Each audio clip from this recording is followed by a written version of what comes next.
welcome to Sabes Que. Did you know? I'm your host, Jesse Bermudez, and I'm here at Usala Media. My co-host, Pablo Batista, happens to be in New York today doing a taping for the Jimmy Fallon show. My guest today is a Philadelphia salsa artist. He's a musician, trombonist, he's a singer, he's a composer, he's a band leader, and we're so proud that he is from Philadelphia. Ladies and gentlemen, let's welcome Edgar Joel. Hey, Edgar, how you doing? Jesse, I'm doing fine. Thank you so much for having me. I'm Yeah, really honored. And by the way, I want to, wish you guys well, you and Pablo Bautista. yeah. Well, thank you. It's so important that we do these kinds of things so that people get an opportunity to know their artists a little bit better, besides just listening to their music. So I'm glad that you were willing to do this interview. Sure. Edgar, I want to go all the way back to when where you were born, where you were raised. Give me a little bit of that. Okay. It all started with Lorenzo and Susie Martinez back in the back in the 50s and the 60s. I was actually born and raised in Philadelphia, North Philadelphia. Grew up around Reese and Lehigh, Fairhill and Lehigh. Went to Edison, Fairhill, Stetson High School back in the early 70s. Graduated in 1980 from Edison, from the old Edison in 1980, and went on to work for Liquor Control Board before I got big and famous, so to say, and into music. Yeah, and then I worked with them for about 3 years and finally just started, going full time with the music. And like my song says, hasta el sol de hoy, here we are. Many blessings. Yeah, well, when you go back to the music scene there, where did you get started at? Where did you start, and what interested you in music? Wow. Wow. Yes. You know what? That's a real good question because as a kid, like my father and my mom, in la parrandas, in the holidays, I remember them doing the singing, the bongos, the cuatro, la guitarras, and the loud coros, and I think it all started there.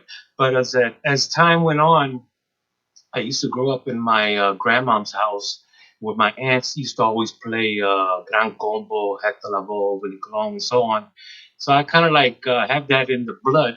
And later on, as the years went by, I have a cousin of mine named Papa Vasquez, which I know you know dearly. Um, Yeah, right. yeah, I was like 14, 15 years old, and it was great and, honored to know that my cousin had recently recorded with Hector Lavoe and many others like Willie Colon. So, when we used to do the family thing, we used to get together and listen to Hector Lavoe and Willie Colon. And since the cousin was playing the trombone, there was more love to to what was going on. But actually, that's where I remember as in the family getting together. I used to the cousin, the mambos, and on the songs. I used to mimic them just with my mouth. Finally, at I think it was eighth grade, 14 years old, I wanted the trombone, but when the school season started, all the trombones were gone. So I ended up with a French horn for about a month. Later on, somebody gave it up, and I finally got the trombone. But that's where it all starts at, Jesse. But what Yes. school was that that you?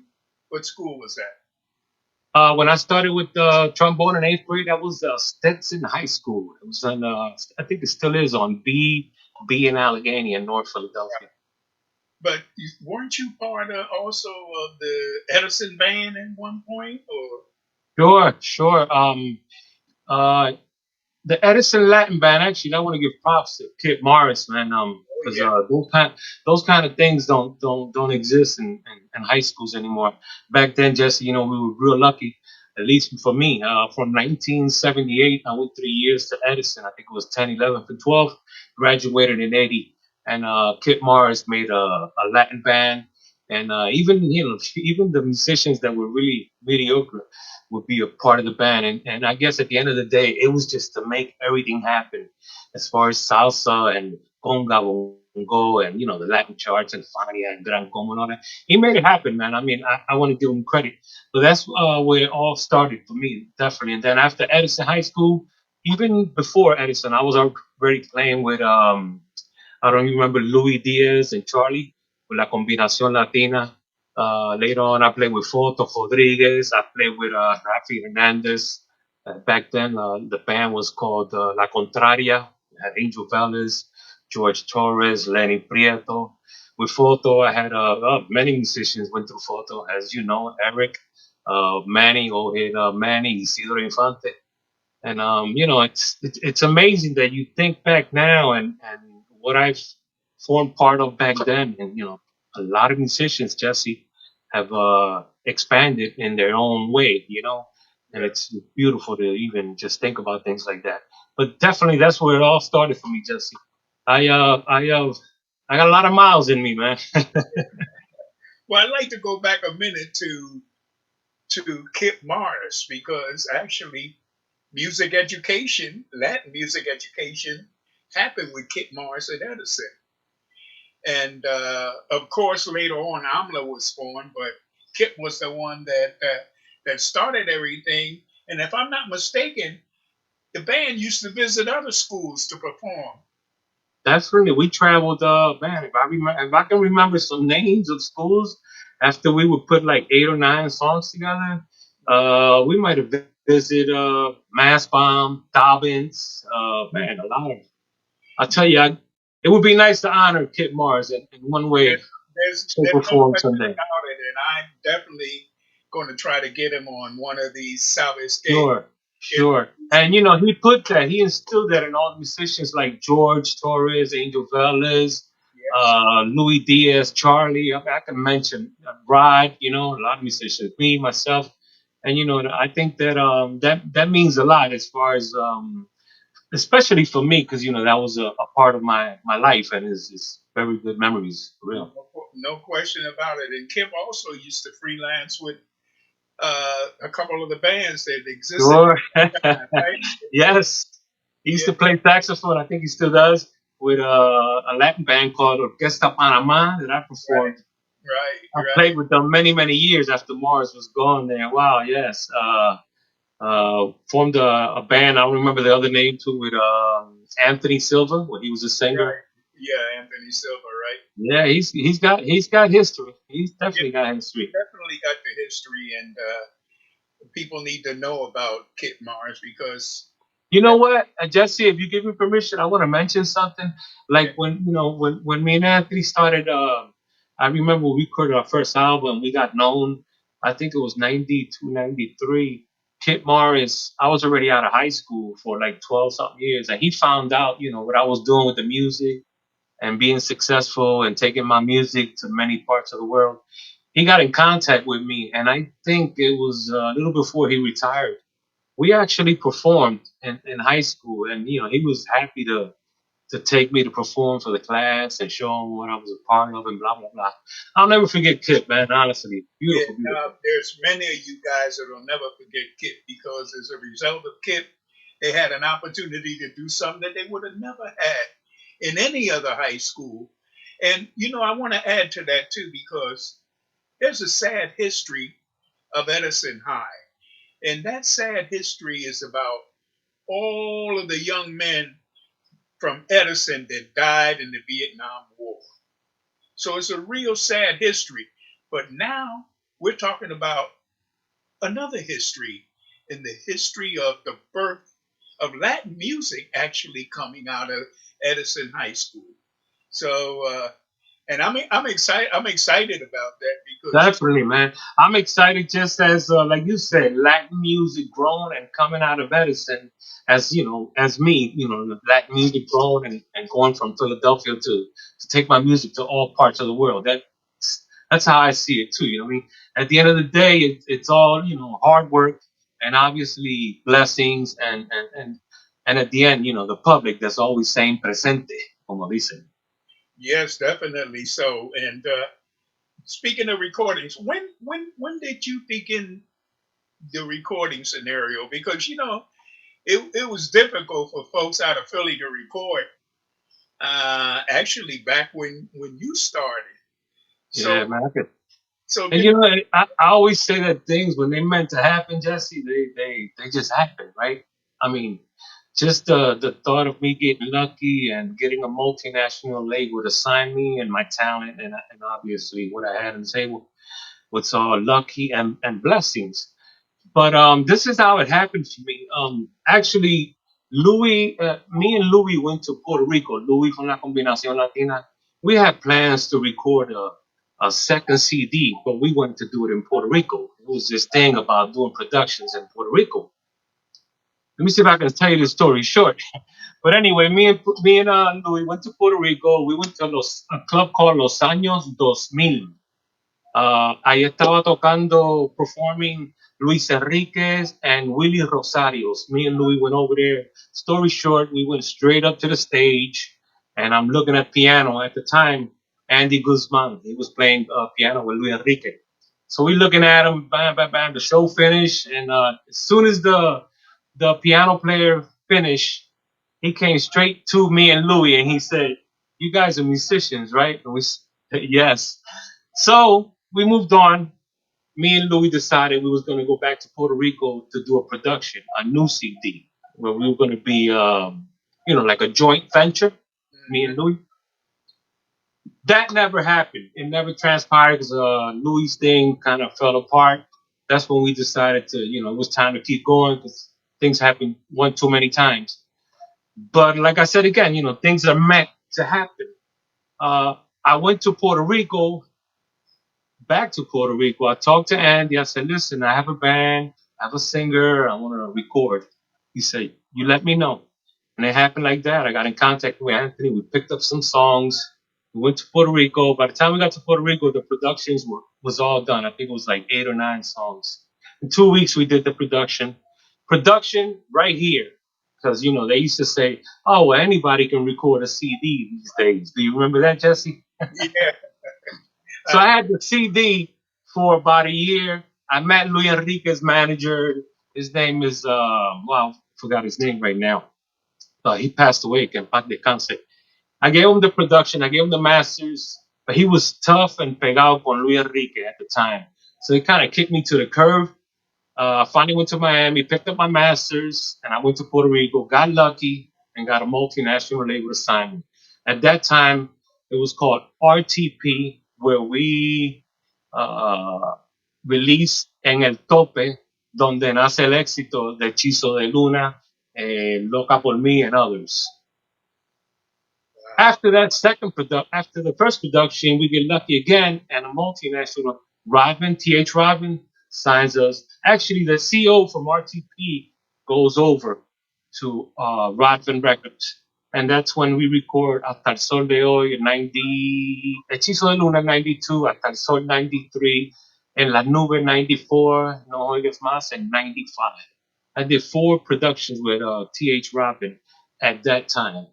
And let me tell you, that was a lot of work. And, they say it takes a lot of work to get to where you want to. I can remember for about a year or two, Jesse, we was doing promotion. We was Miami, Venezuela, Panama, Puerto Rico, New York. For about a year and a half, Jesse, we was working hard. Finally, hasta el sol, because Hechizo de Luna, we got it to release, but Hasta el Sol de Hoy was the big hit that really got me known worldwide. That really put me on the map. That's the song Yeah. actually. That was a smash, as you would call Yeah, it, right? But yes. You know what? Actually, it's crazy because a lot of people from like when me and Anthony recorded it, I think like a lot of people, 3 or 4 people already have recorded that song. It's never the same, Actually, when you're gonna record something like that's been a huge hit, you gotta be real careful. But that's where we at. Yeah. Well, that's you know, uh, listening to you, I hear how you just have to, when you're trying to make it, you've got to do everything that you possibly can to make it happen. You can't sit back and wait for somebody to knock on your door. You got to go out there. And that's why I think a lot of artists never make it because they don't have They don't have that thing that says, "Hey, I'm gonna go out there. I'm gonna figure this out. I'm gonna go over here." I mean, Right. something that you have, Edgar. You You made know, sure that if it didn't work one place, it's going to work somewhere else. definitely, definitely. The best thing we got in life is we got space between us. That's another blessing. But now, and like in the beginning when I did my first four records, it was all good and dandy. But I think the hard work really came afterwards for me personally. You know what I mean? Because I When I you was a say trombone after, player. Yeah, okay, with trombone player, then decided, when Anthony, how can I say, when Anthony decided that he wanted to do his own thing and abandoned the singing position in my band, in my business, in my, como te digo, en la marca de Edgar Joel, which was something big, I couldn't let it go down. I mean, it was a business, my rice and beans, and thank God, again, I got blessed again. I held an audition. I tried out four or five singers back in 90, 96, 98, something like that, before Anthony made his decision. And none of them were to par. All of them were great, but not the Edgar Joel style. And finally, I said, you know what? Let me try it. And here I am, Jesse. I was wondering how you left trombone and Oh, 30 years later. 30 years later. Wow. unbelievable. It ¿Quién goes, lo diría? yeah, man, I'm telling you, it's unbelievable. Yes. For an artist in our Latin music world who's looking for an agent or a producer or somebody to what do you kind of say to somebody, like, for instance, I think I'm going to do something, but I need me an agent or I need me a producer. What do you find Yeah. the You know folks? what, Jess? In this industry, I've had a lot of people call me because they see what I'm doing and what I'm working hard on all the time, and they figure I can help them. But honestly, I mean, like going back, anybody can do a CD today. Anybody.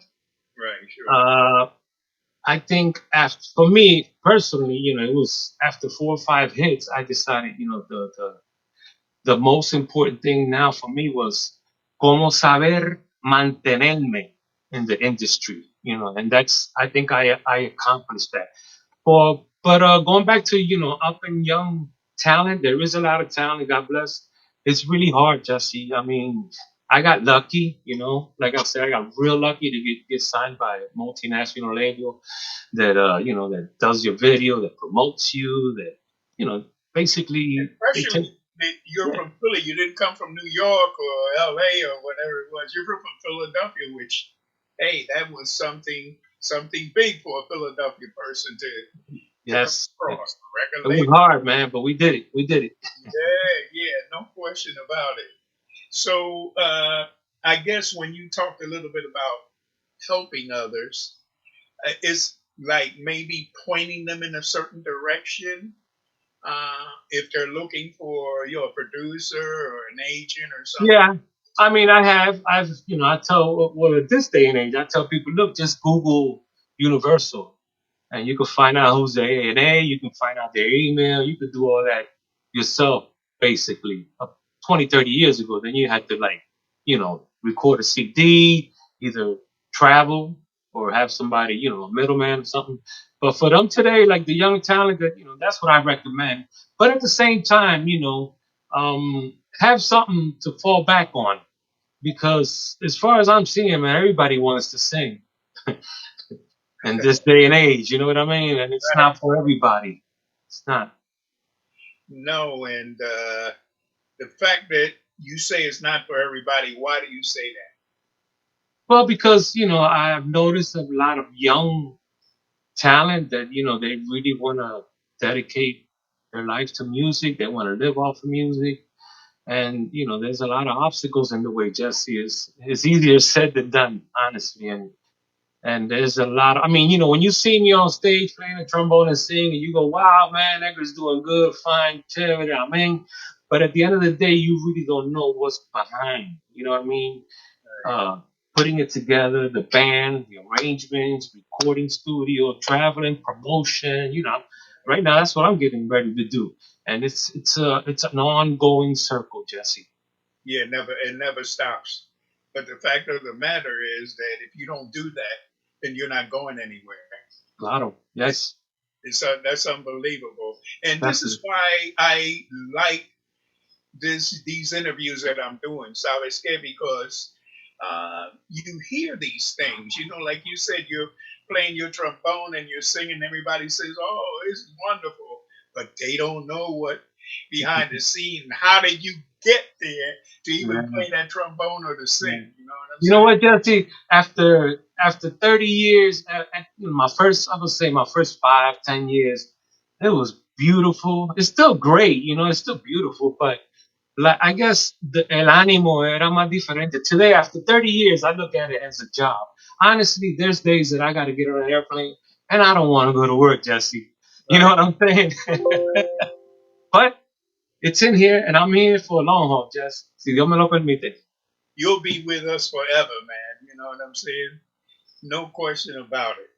Now, if let me say this: how would you, what would you say to somebody that's coming up? I know you comment already on some of the things that need to be done, but what would you say to somebody that wants to get into this business? What would you say to them at this point right now in our society and the way the Latin music scene is moving around in this country? I mean, if you're already in the, how can I say it, in the grind, for example, Frankie Reeds Jr. and a couple of young talent that's around, and just be yourself, man. I mean, I'm in this business, but there's a lot of singers that, how can I say it, man? I don't know. They think like it ain't like that, man. You know what I'm saying? We all do the same. I go to sleep, I go to the bathroom, etc., like everybody else. So I just think that don't go there. You know what I mean?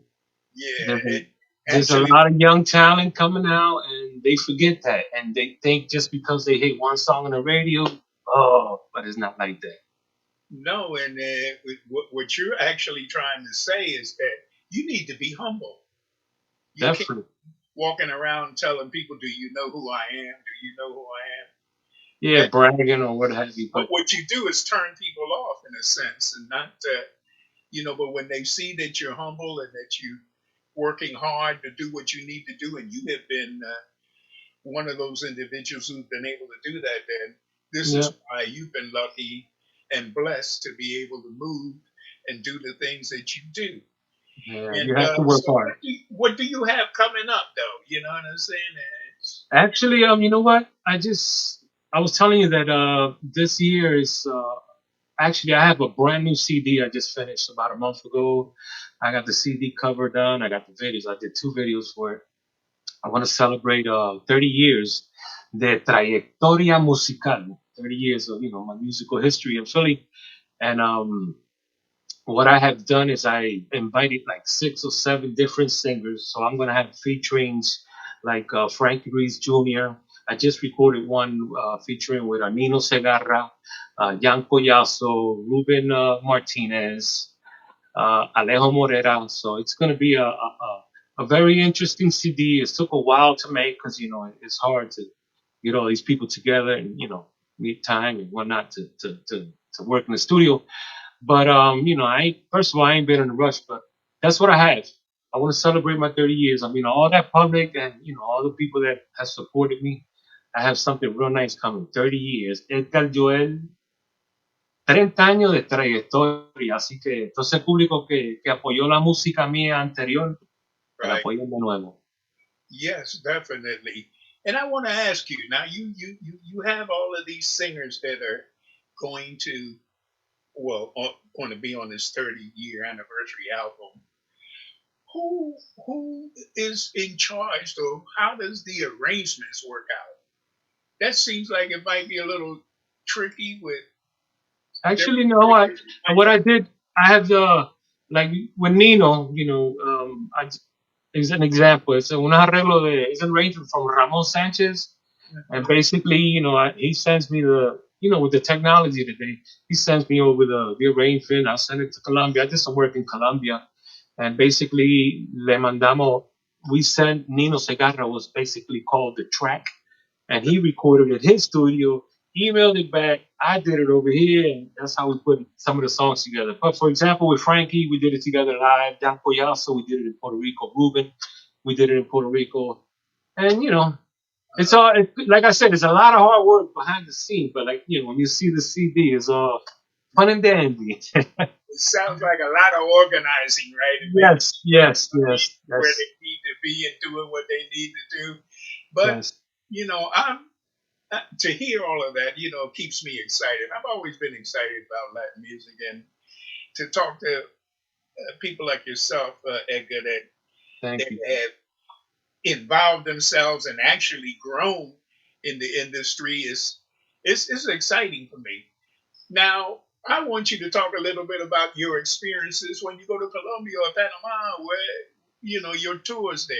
Give me a little bit of background on how's that. Jesse, I get that question asked a lot, and all I come back to is, you remember when you was young, when we was young, and we heard Fanny All Star, Right. uh, Willie Colon, Gran Combo. To me, look, my hair raising, and it was like, wow. To Mm. me, Fania was like, wow. I mean, it was the first time, and it was amazing. So, to get to your question, when I go to Colombia and Panama and all these other places, first of all, the appreciation is totally different. And then my songs, they done been hearing my songs in the radio 20 times a day for 20, 30 years. And then when I go there and sing, and they basically sing the lyrics. I mean, for those people that don't know and would like to, to see some of that, they can go to YouTube, and you can really see that the appreciation is different. So I use that. I say that I see that in all these other South American places that I go to, the appreciation is different than in the United States.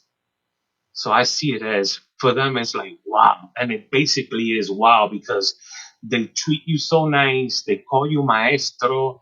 I mean, they give you the utmost respect, and for who you are, for your talent, and for what you bring to them personally. And I learned that in those countries, Jesse, that when you sing to the public and they already know the song, you got to try to look for this eye contact and communicate with them and smile with them. And I mean, I have learned so much as far as that part, and it's a whole different world, if I can say that, Jess. Right. Well, listen, Edgar, we're going to take a small break, and I'm going to come back, and we're going to talk some more about your career and the world that you're in. Yes, sir. Okay? Did you know?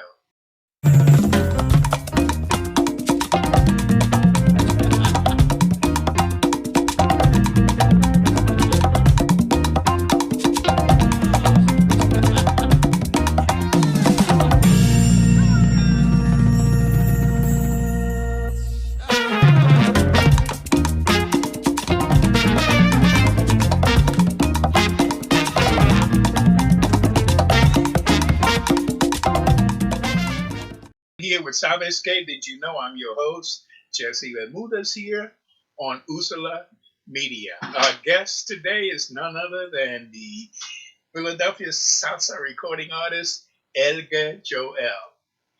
Edgar, we've been having a great conversation, Edgar. Definitely, Jesse. Definitely. Yeah, but you know what I like to hear from you is what where do you think the world of salsa music is going?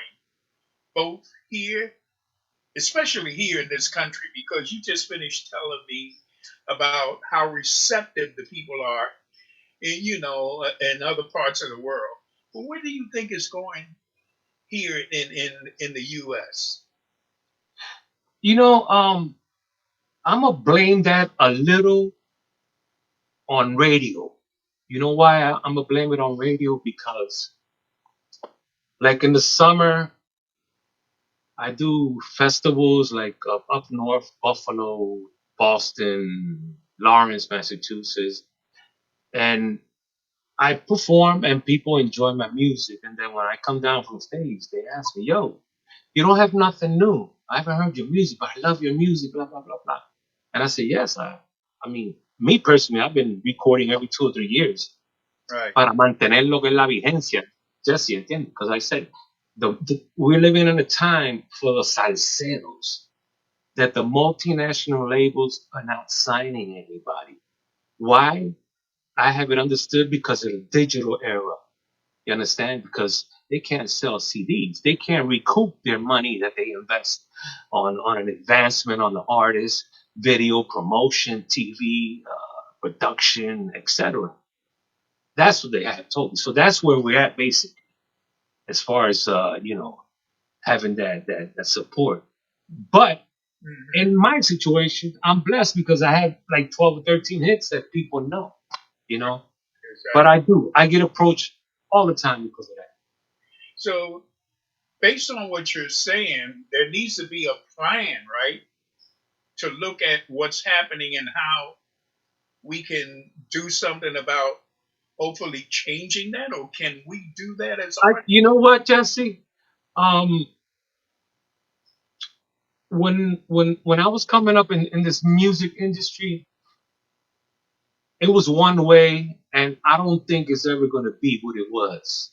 Honestly, I mean, I have had multinational labels approach me in the last 2 years, 4 years, and they'll sign me, they'll promote me, and blah blah blah. But they wanted a big percentage of my concerts. Right. I've been doing this for 30 years. Ain't nobody touching mine. Yeah.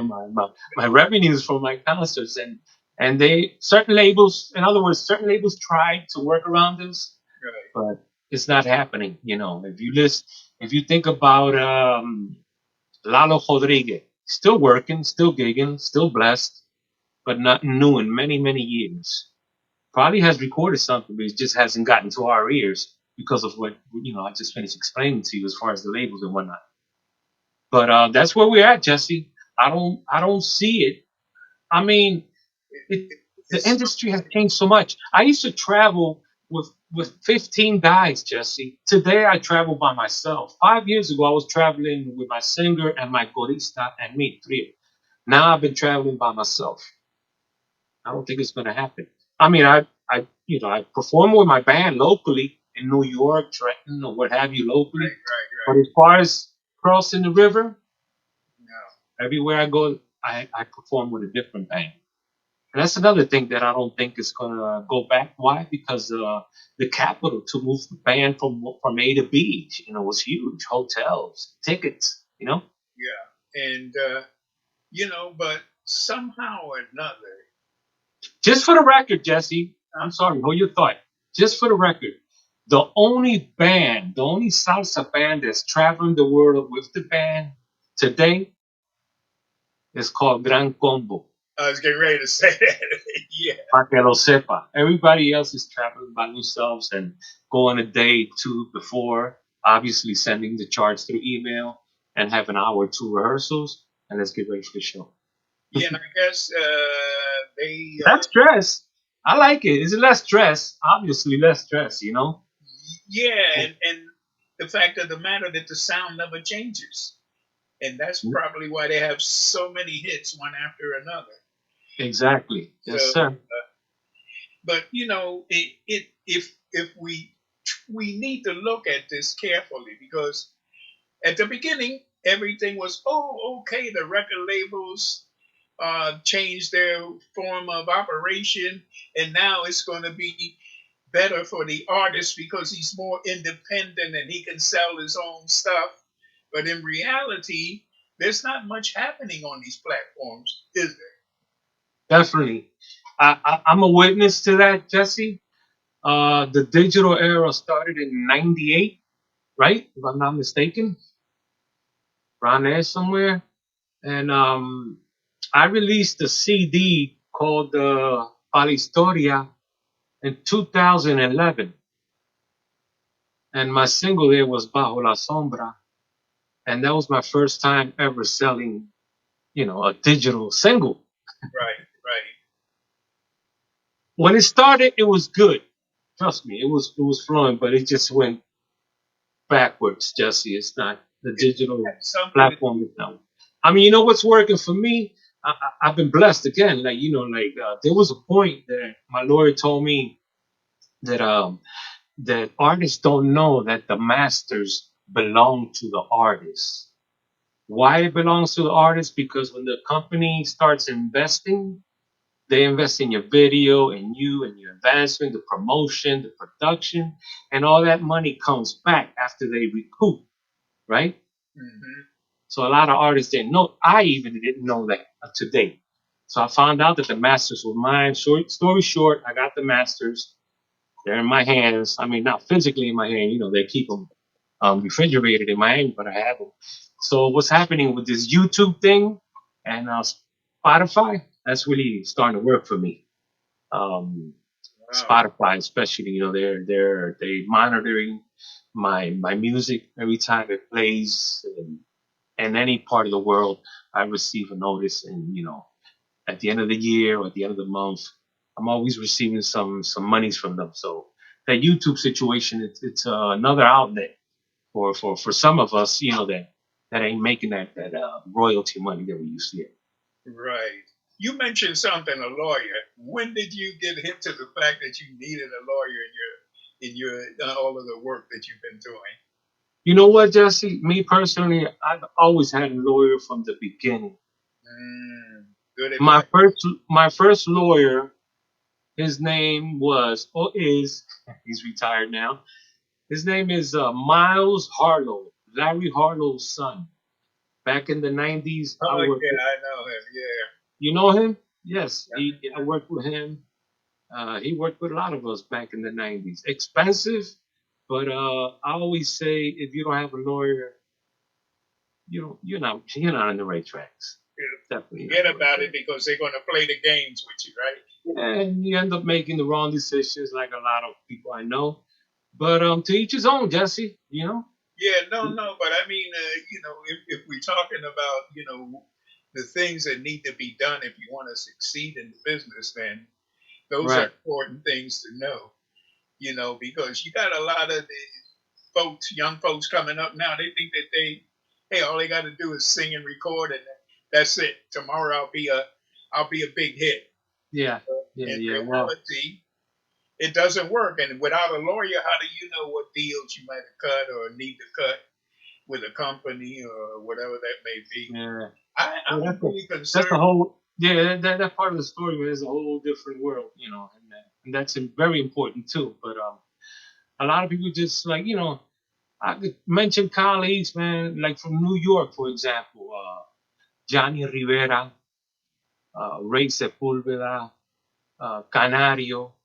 There was about a bunch of them that were with Ralph Mercado. Do you know that all those artists, none of them were signed? Ralph None. hadn't signed any of those artists. Ralph didn't sign none of those artists. I talked to Johnny Rivera one time, and we was talking about royalties.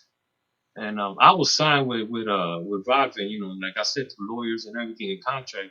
And I used to get my royalties every 3 months. And Johnny didn't know nothing about it. He told me, "No, man, we just recorded." And Ralph Mercado, he took all those guys under. You know who did the same thing for history, Jesse, that you might know? Jerry Masucci, Oh, Jerry Machusi, yeah, of course. Hector Lavoe, Peter Conde, all those were his. None of those All the guys were big signed. hitters, he did nothing with them. And Jerry Masucci got them all. Yeah, Why? Because ignorance, sometimes fever, and like you said, they want to do it.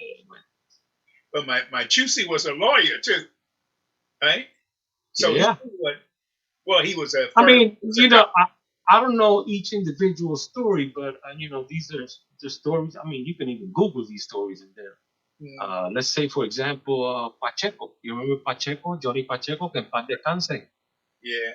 Uh, Johnny Pacheco told me this story himself because I did a tour with him in Colombia in 2007. It was called Johnny Pacheco and Amigos. It was Tricoche, Casanova, me, Pacheco, Ray Vieira from Philadelphia too. Yeah, right. Yeah. Yeah, and Check 'em. Pacheco. And the story is that Pacheco told me something about Jerry Masucci bought him out. Pacheco pulled out, and then Jerry Masucci turned around, turned around, and when the CD eras came out, did all that. He made millions, millions. So that story, Pacheco told me that story, and he got thrown under the bus too, man. That's kind of interesting because I had read something about the transition between the vinyl and the CD. And if there wasn't something in your contract that dealt with the CD, then Hmm. hey, you could forget about it. So I Yeah, didn't know that Pacheco had been a victim of that also too. right. Going back to my being the ownership of my masters is that right now into the future, if any other kind of platforms comes out, I'm automatically going to come out with it, and I'll start making money with that also too. So That's a you, whole. Go ahead. I'm sorry. no, you mean to tell me that now there's a clause in case something changes another form, then the artist doesn't lose out like they did from the vinyl to the CD? Well, for example, it used to be 8 track, cassettes, CD, and then digital. So right now we're living the digital age. For example, if a new platform comes out, I can release all my old stuff. So it's like when it happened with the CD, from cassette to CDs. When the CDs came out, all that old stuff from Fania and all that stuff was redone on CDs. So Yeah, Jerry Masucci Bank went ching ching.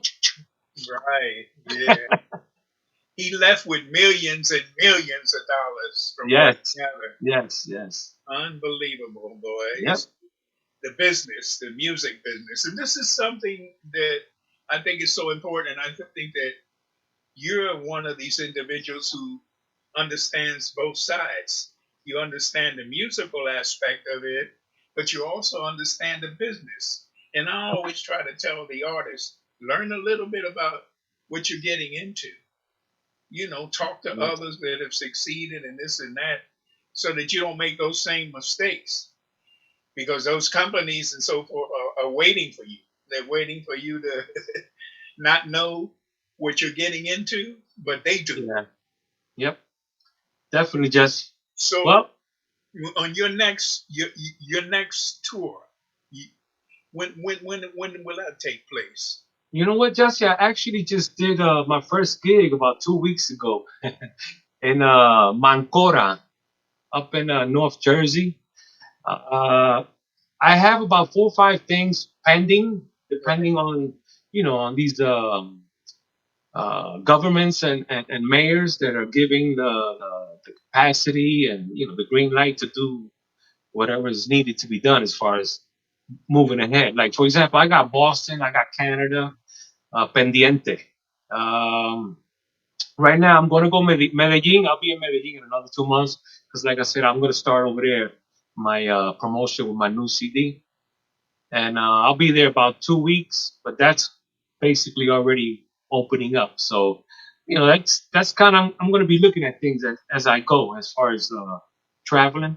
But I do have dates pending. Also, I have dates from last year that was supposed to happen. It didn't happen. I got a deposit and whatnot, so they're going to give me new dates, but they're also waiting. So let's see what happens, Jesse.